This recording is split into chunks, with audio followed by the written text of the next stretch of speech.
tornar um estudo de idioma prazeroso? Vamos dar um exemplo: o francês e o italiano, que eles exigem bastante. Quando a gente pensa mais na parte técnica, pode ser na parte que envolve vocabulário, expressões, gramáticas, né? Quando a gente pensa nessa parte técnica, né, a gente está sentado lá, a gente pode estar, por exemplo, ouvindo, por exemplo, uma música francesa, uma música italiana, né, enquanto revisa, faz exercícios, e tomando, por exemplo, um belo vinho que lembra aquela atmosfera, um belo café, né?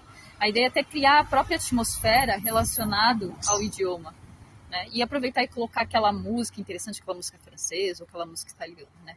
Pensando na parte técnica. O segundo ponto é enxergar aquela aula, assim como todas as atividades que a gente faz, como se fosse uma experiência.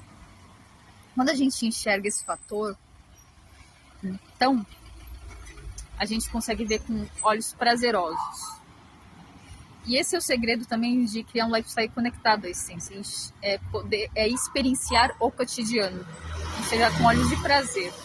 Ora, quando a gente pensa em outros aspectos do idioma, que é a parte, por exemplo, de desenvolver, de repente, conversação, né? De desenvolver a questão do áudio, da leitura. Hoje a leitura fica muito fácil, né? Porque como a gente tem inteligência artificial, ela pode ajudar bastante.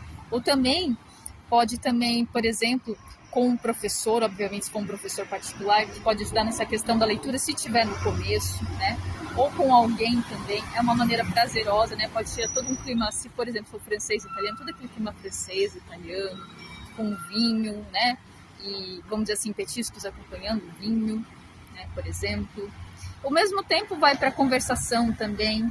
E aí quando a gente pensa na questão do listening, pode estar ouvindo músicas, né? Músicas que se gostam, né? Tem uma trilha sonora, por exemplo, francesa, uma trilha sonora italiana, né? E também pode criar experiências com essas músicas. Isso é uma maneira também. Tá? Agora também tem a questão, né, de assistir séries para, vamos dizer assim, mergulhar, né, a mente nessa cultura, né, assistir séries ou documentários, né, no idioma. É assim, tem duas maneiras interessantes.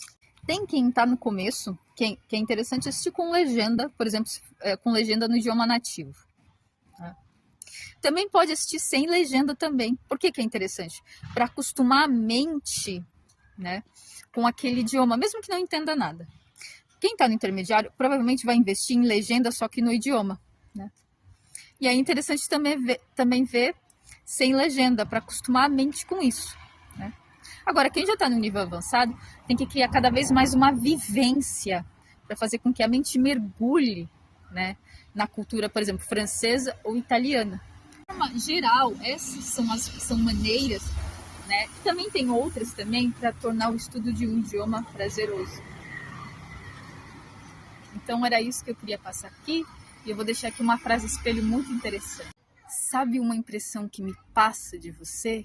É esse ar parisiense, esse ar milanês que você tem, né? Que parece ser uma parte do seu charme, da sua essência, da sua história. Eu acho isso incrível, magnífico.